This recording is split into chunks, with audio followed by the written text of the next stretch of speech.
दोस्तों SKS एडिक्शा में हमारे साथ दो छात्र और जुड़े हुए हैं। आइए उनका इंट्रो जानते हैं। बेटा क्या नाम है आपका?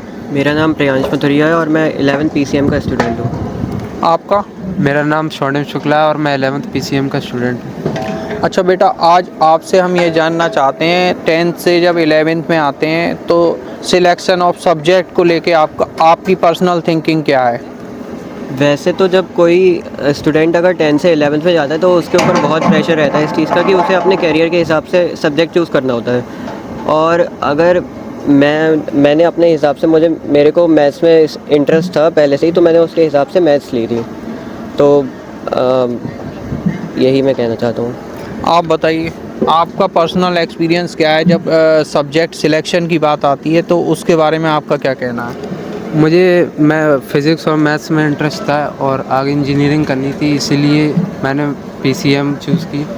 और बाकी सब्जेक्ट वो चूज़ करने चाहिए जिसमें किसी का इंटरेस्ट हो और जो आगे कंटिन्यू करे जा सके। अच्छा, आपको नहीं लगता कि ये एक बहुत बड़ी डिसीजन होता है कि हमें किस लाइन में जाना है? और कभी कभी हम पे प्रेशर भी होता है। मान लीजिए हमारे पेरेंट्स चाहते हैं कि हम PCB में जाएं, लेकिन हम PCM चॉइस कर लेते हैं। तो इन फर्स्ट ईयर 11th में आने के बाद सबसे बड़ी गलती क्या होने का डर होता है कि ये गलती अगर हो गई तो हमें आगे तक इसका बताइए। अगर हमें पहले तो अगर हमने अपने इंटरेस्ट के हिसाब से सब्जेक्ट चूज़ करने चाहिए, क्योंकि अगर हम फैमिली प्रेशर के हिसाब से अगर सब्जेक्ट चूज़ करेंगे और हमें उस चीज़ में हमारा करियर नहीं बना तो फिर हमें ये लगेगा कि हमारा करियर हमारी फैमिली की वजह से नहीं बना। तो हमें अपनी इंटरेस्ट के हिसाब से सब्जेक्ट चूज़ करने चाहिए। और हमें गलती ये नहीं करनी चाहिए कि हमें ये किसी भी सब्जेक्ट में ढील नहीं छोड़नी चाहिए ये सोच के कि ये बाद में कर लेंगे या ये हो जाएगा खुद ही। हमें स्टार्टिंग से पढ़ना चाहिए। आप बताइए। सब्जेक्ट चूज़ करने में किसी और की एडवाइस पे सब्जेक्ट चूज़ करना सबसे बड़ी गलती होती है। अपने हिसाब से जो आपको लगे आप कंटिन्यू कर सकते हैं वो सब्जेक्ट चूज़ करने चाहिए और उसके लिए फिर पूरे साल कंटिन्यूसली पढ़ाई करनी चाहिए। दोस्तों SK एडिक्शा पे हमारे साथ ये दोनों छात्र जुड़े हुए थे और इन्होंने अपना एक्सपीरियंस बताया है कि कभी भी किसी प्रेशर में आके जो है सब्जेक्ट सिलेक्शन ना करें। इनके टीचर्स भी हमारे साथ हैं। आइए उनका इंट्रो जानते हैं और कुछ बातचीत इसी मुद्दे पर करते हैं। सर जी, बहुत बहुत स्वागत है आपका SKS एडिक्शा में। पहले आप लोग अपना परिचय दे दीजिए। Myself Nikhil Kanodia and I am working here as a PGT Biology. Myself Dr. Ankur Johri and I am working here as a PGT Chemistry.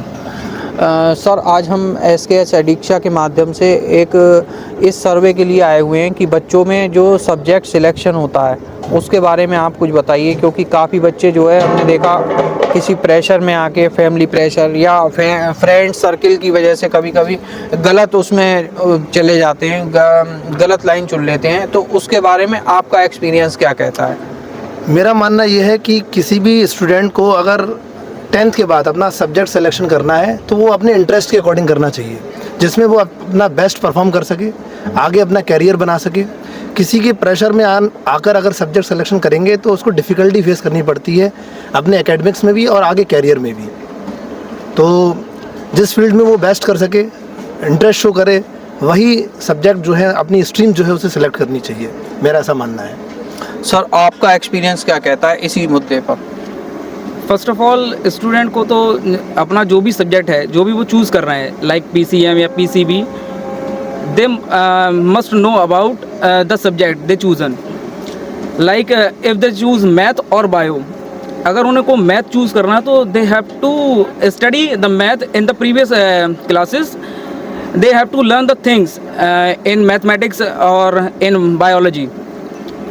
तो सबसे इम्पॉर्टेंट चीज़ जो रहती है, बच्चे ने मैथ में क्या पढ़ के आया है वो, ठीक है, उसको क्या क्या फॉर्मूले उसे याद हैं, उसे अपनी जितनी भी एडवांटेज और डिसएडवांटेज बच्चे को अपने पहले से पता होती है। तो वो किस तरह से वो मैथ को अगर आगे जाके कैरी फॉरवर्ड कर सकता है या बायोलॉजी को अच्छे से कैरी फॉरवर्ड कर सकता है, तो ये बच्चे के अंदर एबिलिटी होती है, वो उसको आइडेंटिफाई कर सकता है आसानी से और अपने पेरेंट्स को कन्विंस कर सकता है कि मेरे को मैथ जो अच्छे से मैं कर सकता हूँ या बायोलॉजी अच्छे से कर सकता हूँ। ऐसा नहीं है कि उसका फ्रेंड अगर बायोलॉजी में चला गया तो हम भी उस फ्रेंड के साथ, जो आजकल जो प्रॉब्लम फेस की जा रही है वो ये है कि मेरे फ्रेंड ने मैथ ले लिया है तो मैं भी मैथ लूँगा। ऐसा नहीं होना चाहिए। अगर मेरे को, मैं बायोलॉजी में अच्छा हूँ तो मेरे को बायोलॉजी लेनी चाहिए, और ऐसा ही मेरा मानना है कि बच्चे को अपने सब्जेक्ट के इंटरेस्ट के अकॉर्डिंग सब्जेक्ट चूज़ करने चाहिए। सर आप दोनों हमारे चैनल पर हैं, आज आपके माध्यम से और काफ़ी लोग हमारे इस चैनल को देख रहे हैं, तो हम ये जानना चाहते हैं कोई मैसेज, कोई फार्मूला या कोई ऐसा मोटिवेशन जो आप देना चाहते हो अपनी तरफ से सभी छात्रों के लिए।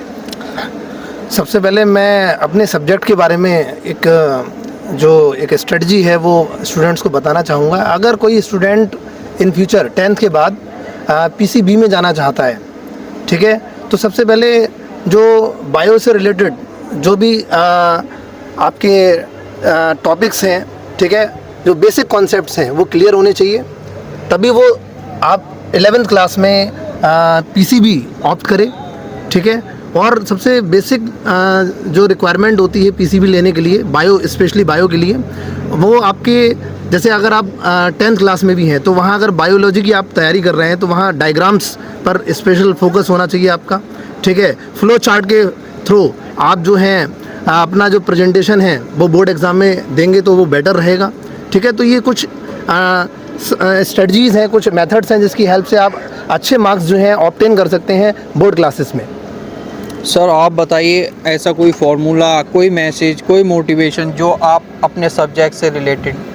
First of all, student have to prepare a weekly chart plan and divide the unit in different parts. Like you have to study any unit and you have to break the chapter in different parts. You have to study that chapters and that topics also. And firstly, the main strategy for the preparation of the chemistry is that you have to learn and memorize the things, and most importantly you have to write the things which you are memorized again and again. This will help you, and the result will be accurate, more and more accurate. Thank you so much sir.